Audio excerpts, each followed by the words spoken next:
I only have one message to give you. I don't care what you think of me. I don't care what you call me. I do care what you do with this information because it is important to our survival as a species. Good evening. You're listening to the Hour of the Time. I'm William Cooper. Boy, sounds like I got a low mic here. Let me check some things. Sounds like the mic's really low. Let me get it a little closer. That's better. That's a little better, I think. Of course, it could be this cold I have, too. And I think tonight you're going to, well, I don't know. I don't know what you're going to think of tonight's broadcast, to tell you the truth. I hope it does something to you, although I don't know what that would be. I'm going to read something to you. Now, here's the parameter by which you must listen to this. You've got to be in a dark room, because that's the kind of place we're going to visit. Sort of moody and gloomy. You've got to be in a dark room. You should be in a comfortable chair. You should be able to lean all the way back, put your head back, and close your eyes. Because I'm going to try and evoke some pictures for you. I want you to see the place where I'm going to try, I don't know if I can really do this, but I'm going to try to take you somewhere and let you see it. It's an incredible place. Maybe 2 or 3 of you will recognize it. I don't think it could possibly be more than that. But maybe 2 or 3 of you will recognize it. And if you do, then you and I are very close, for those of you who recognize this place. So, turn out the light, find a comfortable chair, sit back, close your eyes, and listen, and try to see what it is that I'm describing to you. It should be an interesting evening, to say the least.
It is a lonely, bleak, and sandy place. A group of colorless shanties, placed at odd angles and apart from each other, dot the land. The shacks are bound together by wooden pallets laid end to end, forming walkways, but leading nowhere. Sandbags are piled high around each hut.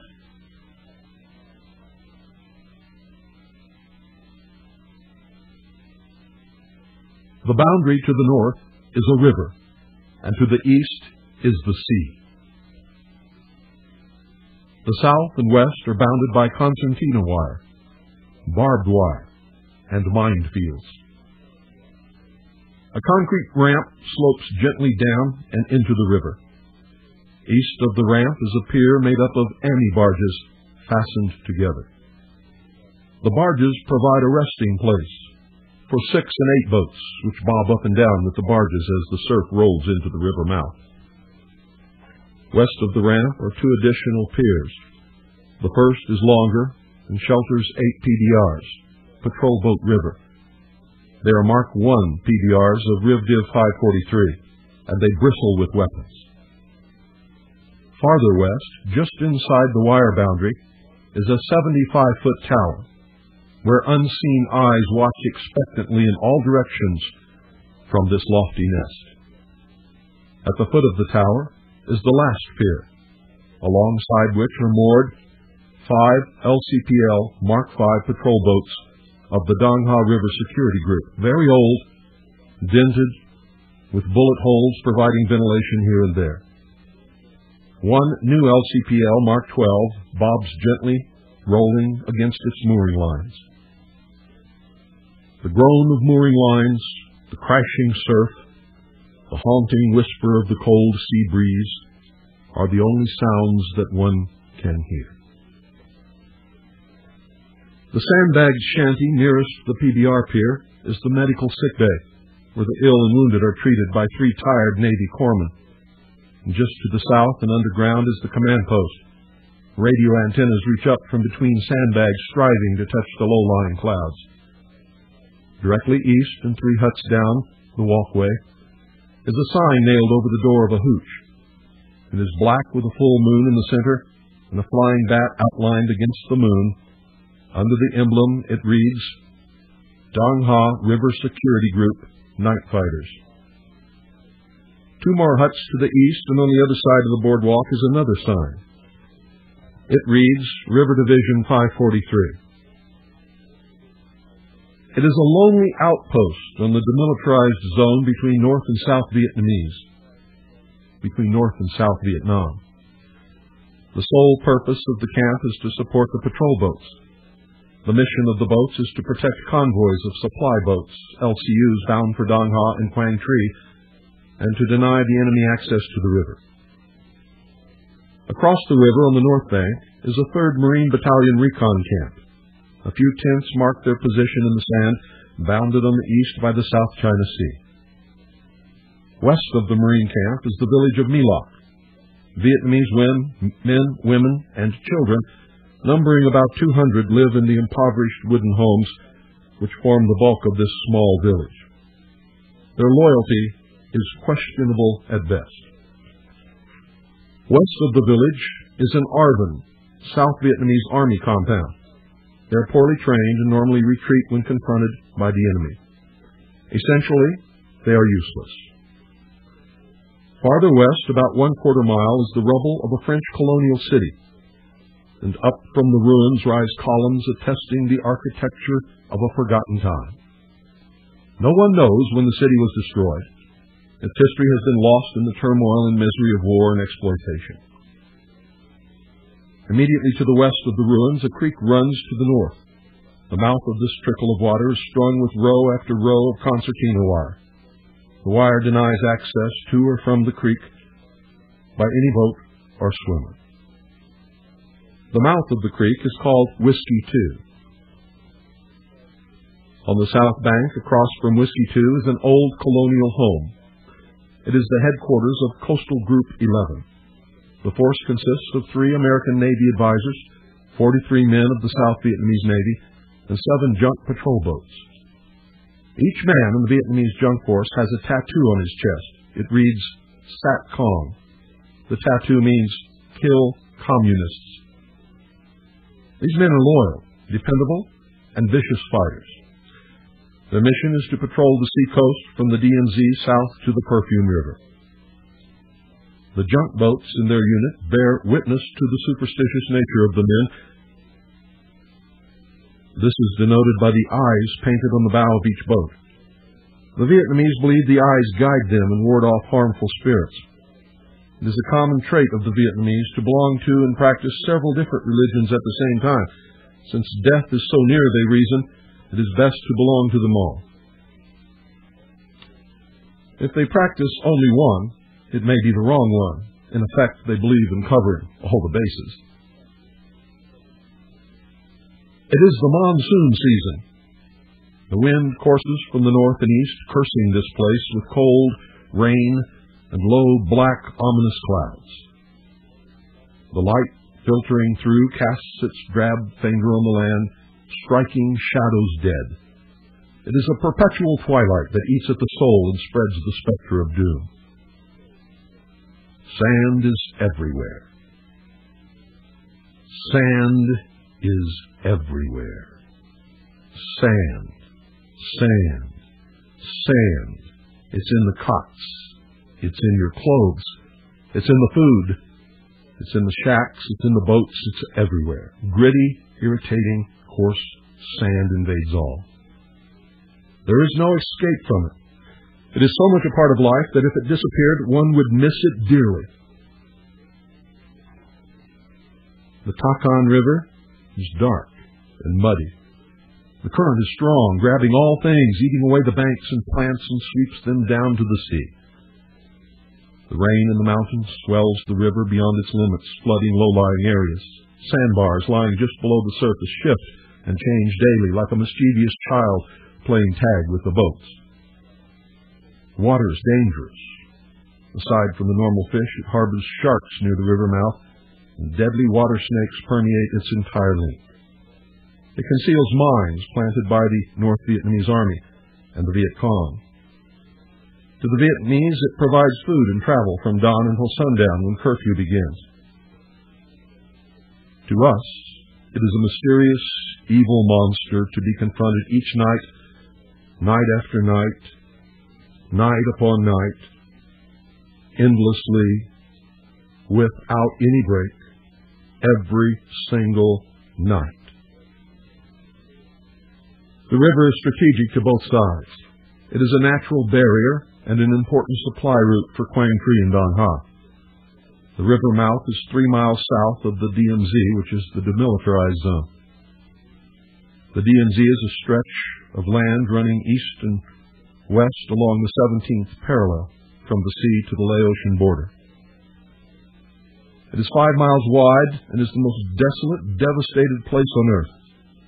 It is a gloomy, hellish area where nothing grows. Nothing grows. It is bombed often and sprayed with defoliants constantly.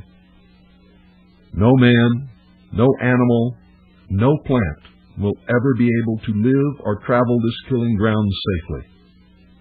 It is the surface of the moon, pocketed with bomb craters, poisoned by chemicals, and hiding mines everywhere. But despite all these dangers, the North Vietnamese cross it as a matter of routine. We also venture in from time to time, but it is insanity. 1 mile west of Whiskey 2, Jones Creek carries the deadly chemicals from North Vietnam and the DMZ and dumps into the river. The creek was named after an American patrol boat sailor, the first American killed on the creek. Jones Creek is narrow and treacherous, but navigable. Thick vegetation lines the banks, providing convenient cover for sudden and very, very deadly ambush. About 400 meters, 4 clicks, north of the creek's mouth is another marine outpost on the east bank. Again, an old colonial home is utilized. The outpost consists of 1 platoon of recon Marines from the 3rd Marine Battalion and their officer, a green lieutenant.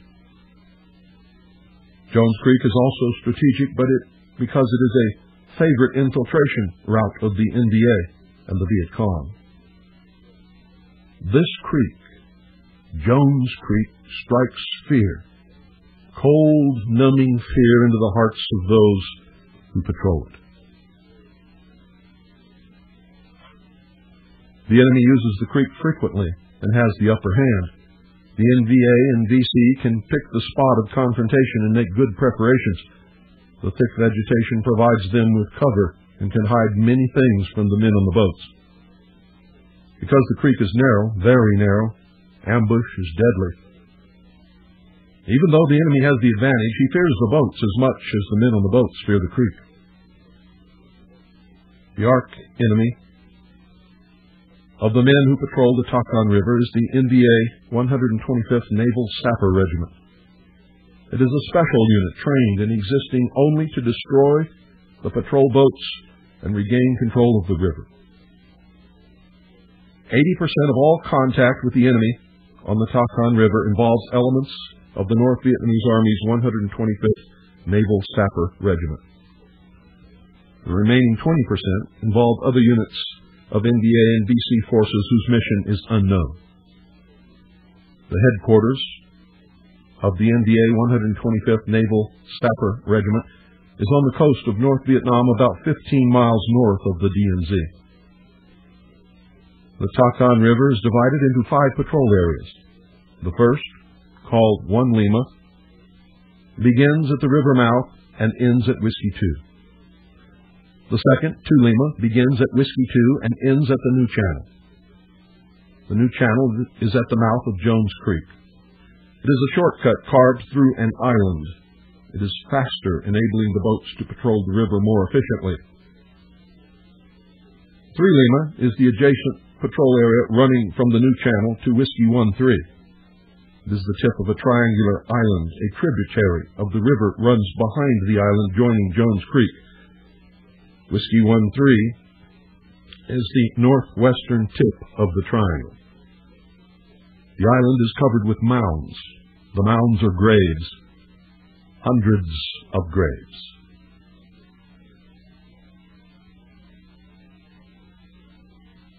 The Vietnamese bury their dead on top of the ground and then cover them with earth and make a huge mound.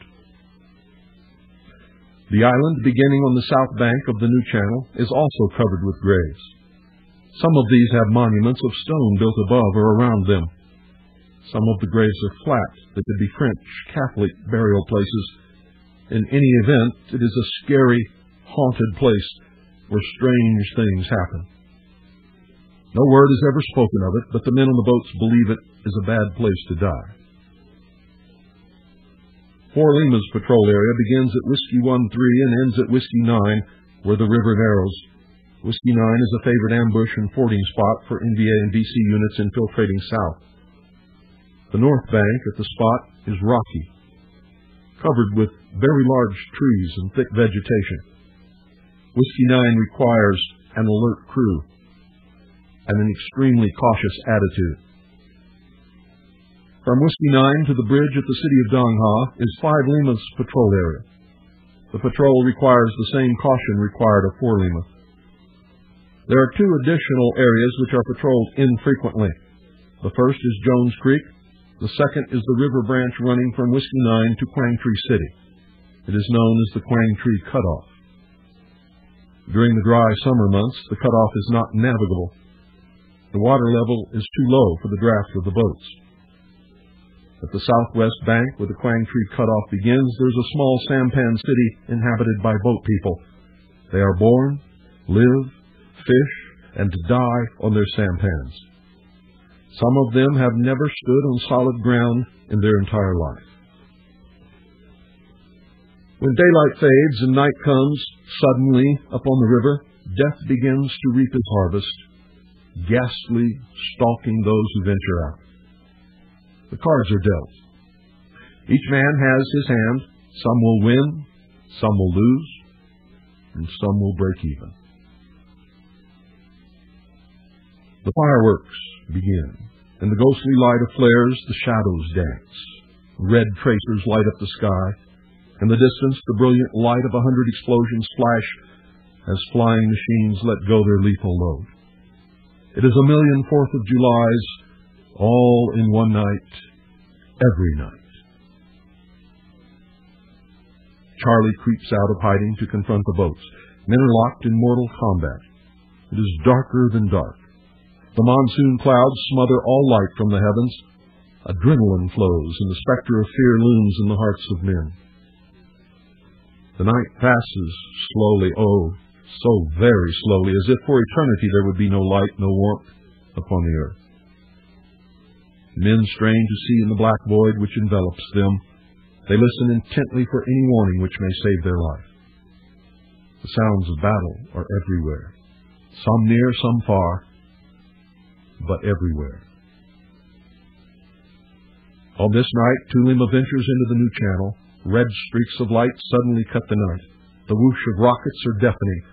The boat responds with only yards between the two antagonists. A fierce exchange takes place, and blood flows on the deck of the boat.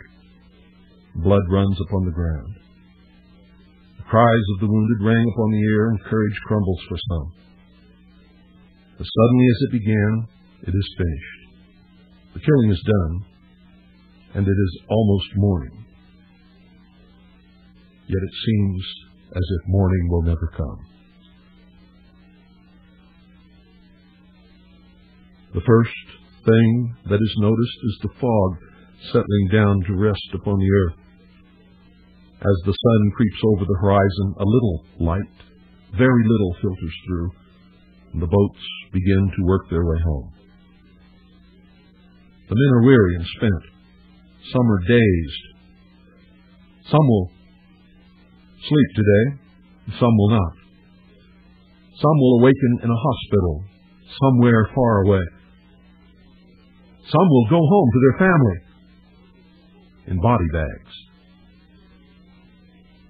But those alive will confront the monster again and again and again. There is no rest, and there is no reason. No one in the world knows of this place. It is only a small part of a large and terrible nightmare. But it is reality. Stark, naked, slap you in the face reality. And here a hot beer tastes damn good. Rice and sea rations are a gourmet meal. Nothing is taken for granted. For here, every day and every night, every moment, every second, life walks hand in hand with death. Faviette, Republic of Vietnam, 1968.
Well, the phones are open, folks,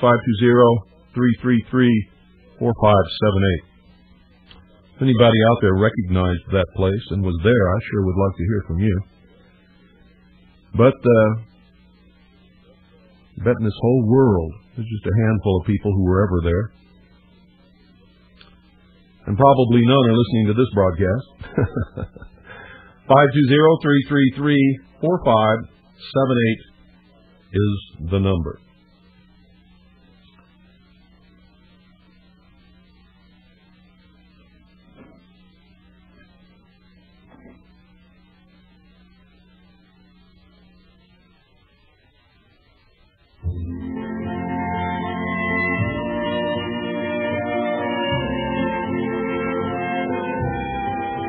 When the boy in your arms is the boy in your heart, then you've got everything when you're holding the dream you've been dreaming you've hold. You're as rich as a king, so hold him tight and never go. Late at night, let him know you love him so. With the love of your life, spend a lifetime of love. Make him yours forevermore.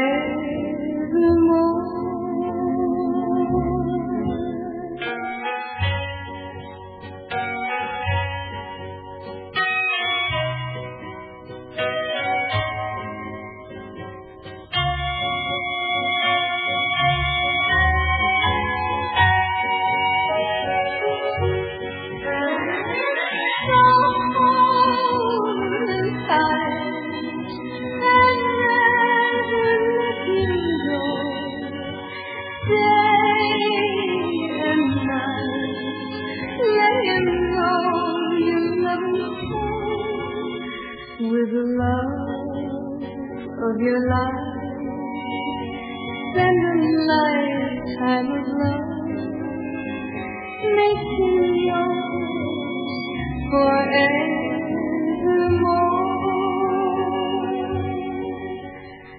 Make him yours forevermore.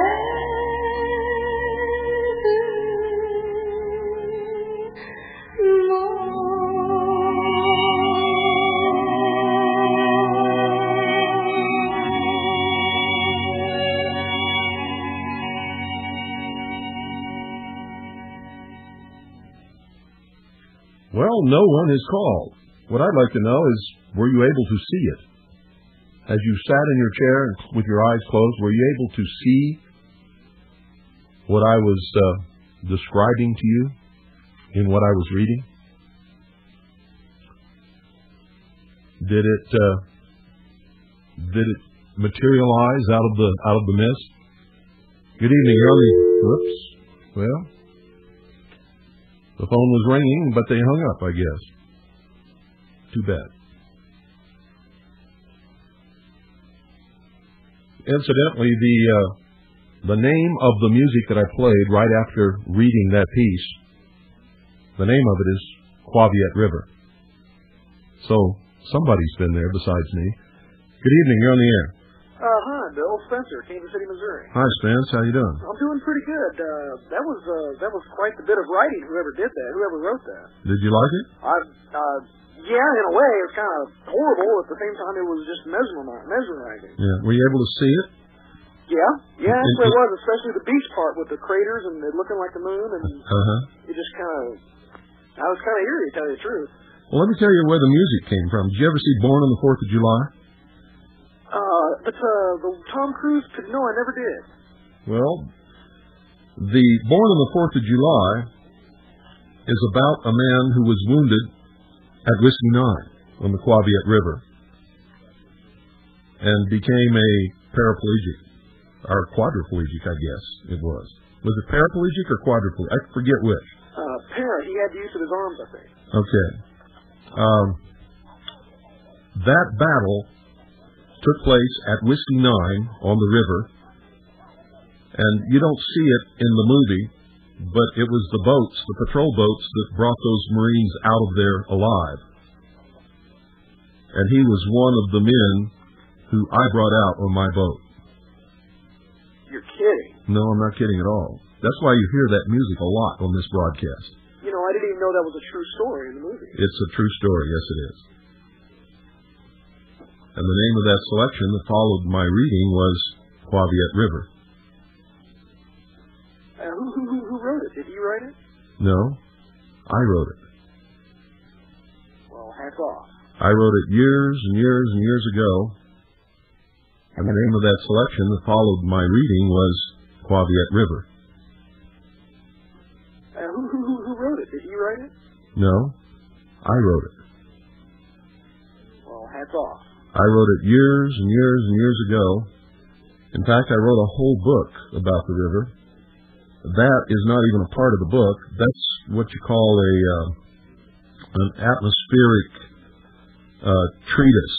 In order to set the groundwork for what you're going to write in a book, you sit down and you describe where you're at as much as you possibly can remember. If you're writing something that's true, if you're writing fiction, then of course you make it up all out of your head.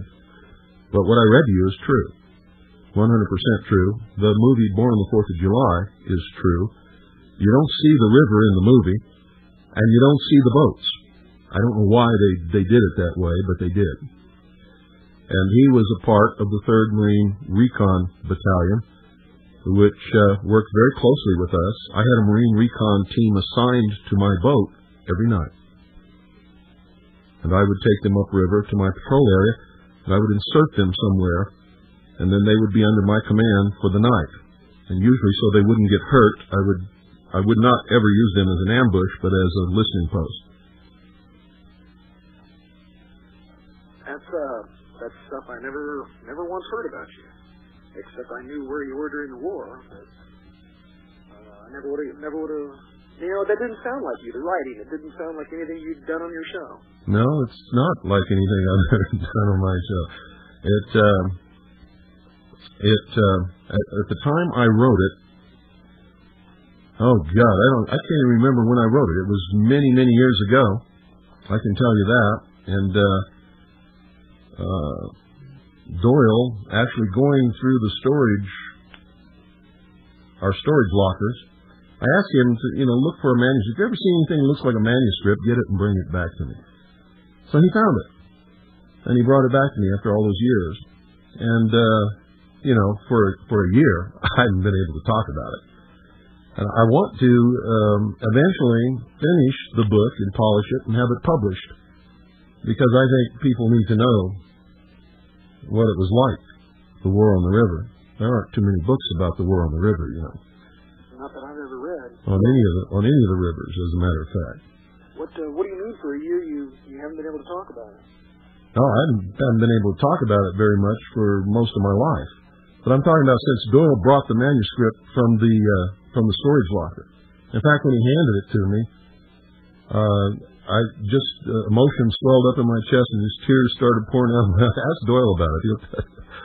But it was a very emotional experience. And when I opened it up and began to read what I'd written all those years ago, and all those memories came flooding back, it's taken me this long to be able to talk about it on the air.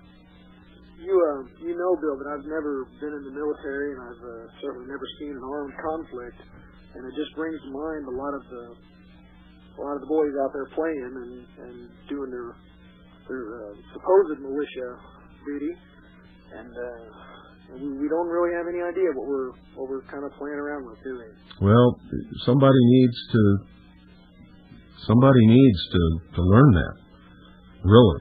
The other night, I think maybe a week or 2 weeks ago, I did one movie, An Injustice. I said that Saving Private Ryan was not true to life, but that's not true. In the first part of the movie, when they land at Omaha Beach, that's one of the most realistic pieces of war footage that's ever been filmed. I think it's just about as close to true to life as possible. When I said it wasn't realistic, I was talking about the later parts of the movie.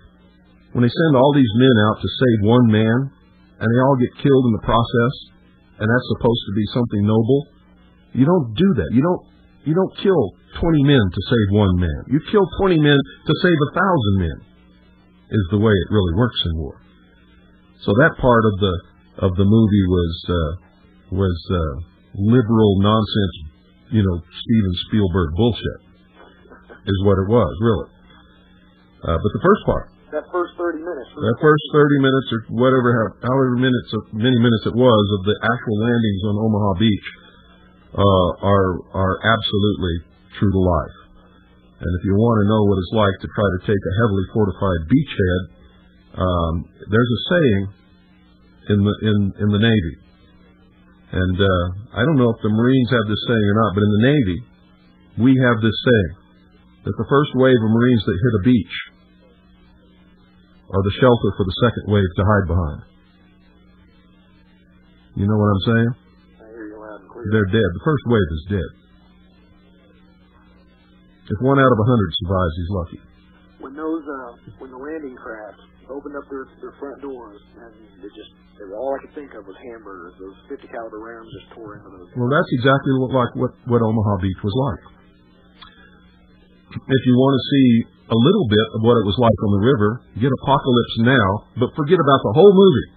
There's only 2 parts of that movie that were true to life. One was the scene where they left the boat and went into the forest and were attacked by a tiger. I remember that. That's true to life. That is so true to life. It happened to several people on rivers, on boats. Never get off the boat. The rule is you never leave the boat. Never, ever leave. We're sailors, for God's sake. The only thing we know how to do is work that boat and fight that boat. We don't know dip when we put our foot on the land. That's for Marines and soldiers. So you never leave the boat. You never, ever leave the boat. What was the second part that was true? The second part was true. That was true to life was the rocket attack. Remember when they attacked by rockets and machine guns? They were still on the boat, right? They were on the boat, yes, traveling on the river, and all of a sudden they were ambushed by rockets and machine guns. That was very, very close to reality. The only difference is I never patrolled during the daytime. I only patrolled at night, so when it happened to me, it was always at night. And at night, it's, if you can imagine it being 5,000 times worse than in the daytime, that's exactly what it is. But the rest of that movie, you can trash. Apocalypse Now is total bullshit, except for those 2 pieces of that whole movie. Some of the scenes where they're surfing behind the boat on the wake, that's true. I mean, we did those kinds of things. We swam in the river, you know. And we had the part where the boats passed each other and they threw sea ration cans at each other. Yeah. That's true. We did that all the time. But the rest of that movie was just total crap. What I remember about the rocket attack was that you never saw any of the enemy. No, you don't. It's dense, thick jungle and tree lines and undergrowth and they're expert at camouflage. And that's why I say, you know, when Colonel James Lowe Grice calls me a coward, he wouldn't have the balls to ride on that boat with me during an ambush. See, soldiers can dig foxholes and hide behind trees and all kinds of things.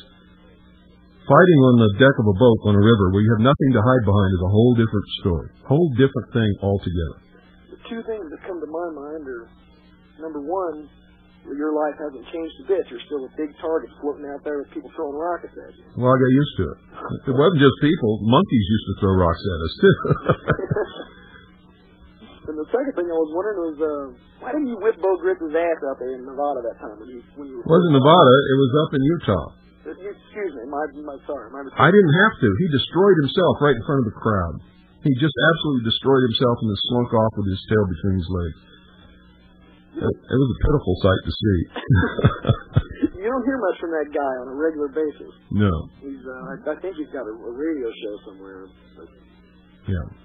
That's why, you know, when I judge people, and I don't mean judge them as people, I mean judge them as how they're going to be when the buffalo chip hits the fan.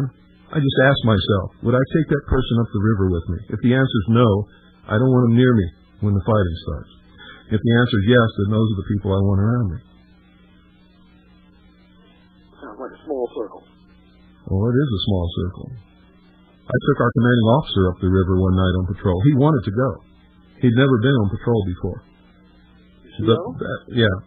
The first time that we were fired on that night, he hit the deck and never got up from a prone position the rest of the night.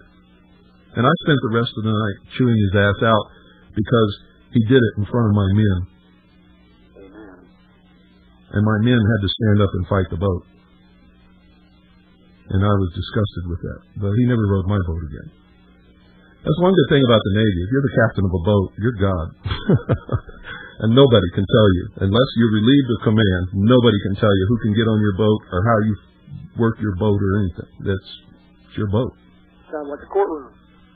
No, it's not a courtroom. It's a Navy combat vessel where the captain is God. And if you got a good captain, you got a good boat. If you don't have a good captain, then you don't live too long. So, what about the manuscript? You got plans for it, I'm sure? I don't know. It needs a lot of polish, and it needs some work. It's all done. It just needs polish and work, and it's very hard for me to do that. I got to tell you, it really is. Because most of it was written from my heart, from deep down within my heart, and it just poured out. It just flowed out of me when I wrote it. I mean, once I started writing that, I couldn't stop. I just wrote and wrote and wrote and wrote and wrote and cried and wrote and wrote and remembered and until I was exhausted and it was finished. And it's very hard for me to go through there and do anything to it, but it's got to be done. I'll eventually get around to it. And if it's published, it'll be the only real book about the war on the river in Vietnam that's ever been published. There's been other books that have touched on it, but they haven't really gotten really down to the nitty-gritty about what it was really like. Nobody ever has. And I know why they haven't. It's hard to do. It's really hard to do. It sounds like the worst of the worst from Vietnam, to tell you the truth. Well, it wasn't always the worst. Sometimes it was the best. I can remember coming off the patrol in the morning and just being so charged up with adrenaline and so wide awake, and then all of a sudden the seaman walks back and puts the ensign into its we have the ensign on the staff. When we go out on patrol, we fly it till it gets dark, and we take it down and put it in the cabin because we don't want to shoot up our own flag. And in the morning, the seaman, one of the first things he does at dawn is get the flag out of the cabin and unfurl it and put it in its place back on the stern. And I can remember, just being all charged up with adrenaline from the night's patrol and wondering how I'm going to get to sleep and coming out of that fog bank that was always there. We always came out of a fog bank right at about the middle of Lima 2, and then seeing that flag flying in the first light of the dawn was just exhilarating.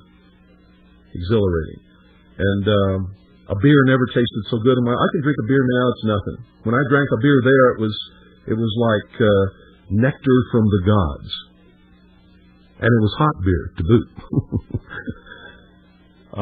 It was different. Life was different. Life was more precious. You enjoyed and saw and felt and smelled and noticed things that you don't normally notice in normal everyday life. Because that could be your last day on this earth. Very easily. It makes you think of all the time I've wasted chasing my tail. Well, we've all done that. I grew up there in Vietnam. I became a man on that boat.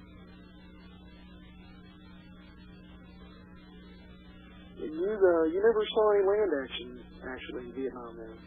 You mean on the beach?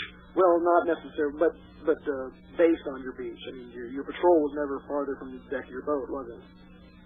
No, but sometimes when we were back in the base camp, we would get rocket attacks.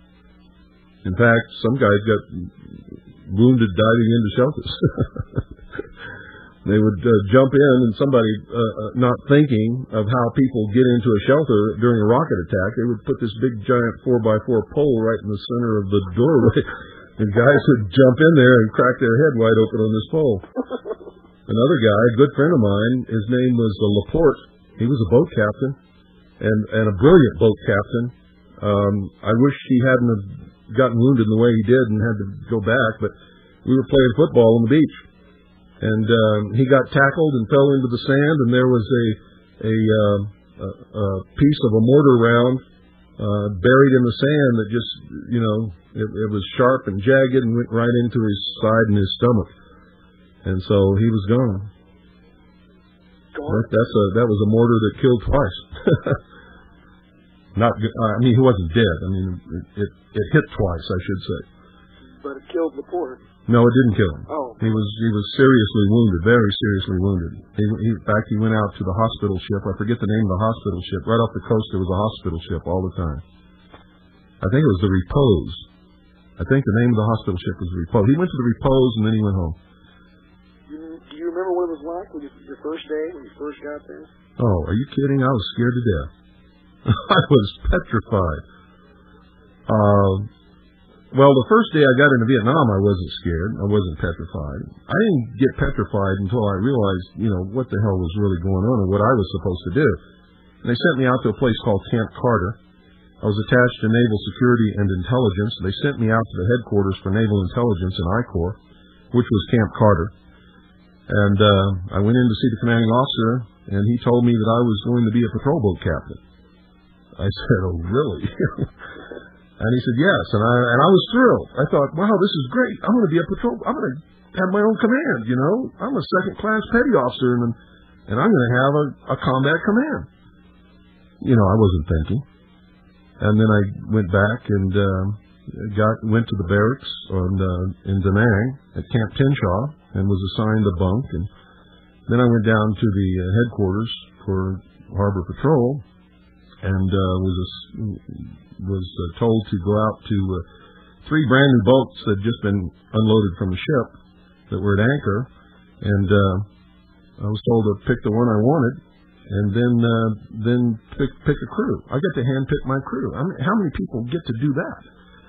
So I picked the boat, I picked my crew, and we spent about 3 days getting the boat ready for patrol, and then went on patrol, and and then, things got real.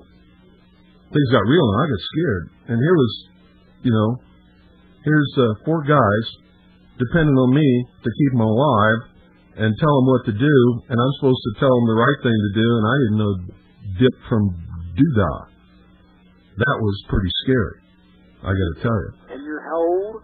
I was 24 years old. And then I went up to Qua Viet on the DMZ, and I was a seasoned boat captain by then, and they gave me that new boat that I read about, that I was reading out there, the Mark 12, and I patrolled that river every night for all the time I was there. And every night we had a fight with the enemy. Every night. How long were you in Vietnam? About 18 months, I believe.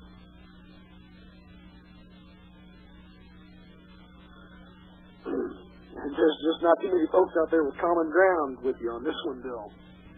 Well, I don't expect there to be. I mean, there are some people. What most Americans don't understand is, out of all the millions of people who went to Vietnam, only about 100,000 ever actually saw combat. Out of all of the millions of men who went to Vietnam, most of them were support personnel and supply personnel and people who worked on airplanes and people who worked barges and boats to unload ships and take care of security perimeters and things like that. There was only about 100,000, maybe 150,000 of all of those men who ever actually were engaged in real combat. I'm thinking you say that about 100,000 men, and didn't we lose like 52 or 54,000? Yeah, but that was over the whole period of the Vietnam War. Oh, okay. I'm talking about at any one time in Vietnam, there were only about, at any one time, out of all the millions of men who were there, at any one time, there were only 100,000 men who were actually devoted to actual combat duty, who actually saw combat. And I'm sure that some of those never saw combat. What I'm wondering is, if we didn't win, and we didn't get to build hotels and shrimp fishing ports and the whole... That's too bad, because that's one of the most beautiful countries in the entire world. That's what I've heard. And they have like 1,000 miles of the most beautiful beaches you could even imagine. And the greenest, most beautiful mountains and countryside is just absolutely incredible. It was a beautiful place. The only time you don't want to be there is during the monsoon. It rained all day, all night, every day, every night for 3 months. Totally overcast. Never saw a star at night. Never saw the sun in the daytime. Just rain. Everything was moldy and mildewy and wet and damp and stinky and After a while, you got used to it. You know, you spend the first month cussing it out and hating the monsoon. Then the second month, you would start to get comfortable with it. The third month, you'd feel totally comfortable in that environment. You were used to it, except everything rusted and you had to do a lot of cleaning all the time. And the M16 was worthless for that kind of weather. And then the sun would come out. And then that would really piss you off. What the hell is this? You know, I just got used to this stuff, and now the sun comes out. Now it's going to get hot and humid. Now I'm going to be roasting every day. What's going on here? And then 9 months later, you have to go through it all again. Yeah, but for 9 months, your M16 wouldn't rest unless you dropped it in the river or, got splashed or something. I never could figure out the political purpose behind the war. Well, I'm no stranger to history, but... there's been 5 million guesses, and your guess is as good as mine. I think it had something to do with drugs and oil, to tell you the truth. It certainly didn't have anything to do with communism. Listen, I better let you go. There might be somebody else out there who wants to call in. I don't know. I appreciate the time, Bill. Thanks, Vince. Take care. Thanks for calling. 520-333-4578 is the number. It feels kind of nice to talk about this after all this time. I mean, I'm really not all that comfortable with it, but it's kind of like getting something off your chest that you've been holding in there for a long time. Good evening, you're on the air. Simplified L, sir. Semper Fi to you, too. I spent 6 years in the Marine Corps, and I served in an Alpha Company 3rd Recon Battalion in Kaneohe Bay, Hawaii. And I'm 33 years old, and Mr. Bush gave me a combat action ribbon with a star on it for 2 dirty little campaigns towards the end of my tour. Well, if you're a Marine and you're a member of the 3rd Recon Battalion, my friend, you're my brother. And I appreciate that. We may never meet, but I love you. Thank you very much. I feel the same way in some regards. I'm fairly a new listener to you, actually. As a matter of fact, when you related your story about your family the other night, it finally gave me more of a proper perspective on you, because I could sense the anger over the past couple months that you had. I just didn't exactly know why it was. I actually started listening to you right around that Columbine shooting. And I just wanted to relate one experience to you. Sure, go ahead. Back in September of 1990, when I first got over to Saudi Arabia, we were building what would later be known as Camp 15. We had a little Hummer come up in a, funny blue color. And they asked us to take our American flag down and put up one of their flags. Well, we promptly told them to get off quick before we did something bad. Good for you. And the best part about it was they never came back. Yeah, well, they're what have they got invested in what they represent? Nothing. Well, when I first came home from it, I was pretty confused at first, and it took a while, it took a couple years, but I'm prepared to defend constitutional republic. Good for you. I just want to tell you that, and I want to let you go now, and I hope you have a good night. Well, thanks for calling, my friend. Good night. Good night. Oh, yes. I have a great, great respect, tremendous admiration for the United States Marine Corps, and especially the 3rd Marine Recon Battalion. Because I don't know how many times those guys saved my butt, and I don't know how many times I saved theirs. But we were a team. Damn good team. If you want to know the truth. 520-333-4578. We've got time for maybe one more call, and then we're gonna call it whatever it is that we're gonna call it. 520-333-4578 is the number. Going to get your 2 cents in? This is the time to do it, because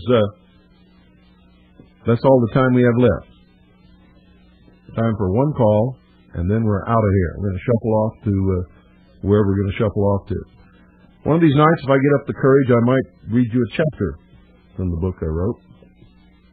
I don't know if I'm going to have that much courage. That's pretty tough. Just reading what I did to you was pretty hard to keep from choking up there in a couple of places. I mean, it's a very emotional thing. It's like going to the wall. I don't know any Vietnam veteran who actually fought in Vietnam that can go to the wall without literally breaking down emotionally. And I can't understand why that happens. It just happens. There's nothing in the world we can do to prevent it. It's beyond our control. And there's something there that means something to us that I don't think even we really understand. I know I don't. I don't really understand all of it yet. Maybe I never will. Maybe I'm not supposed to. But, at least I try. Good evening, you're on the air. Mr. Cooper. Yes, sir. Yes, I'm calling for Lindy Longlegs, who was curious as to what it was that exactly happened to your family. Well, that we don't, in fact, we don't have time enough to discuss it here anyway. But you just have to get the back tapes if you want to know that. Very good. Thank you. You're welcome. Good night. Good night, folks. God bless each and every single one of you. Good night, Annie, Pooh, and Allison.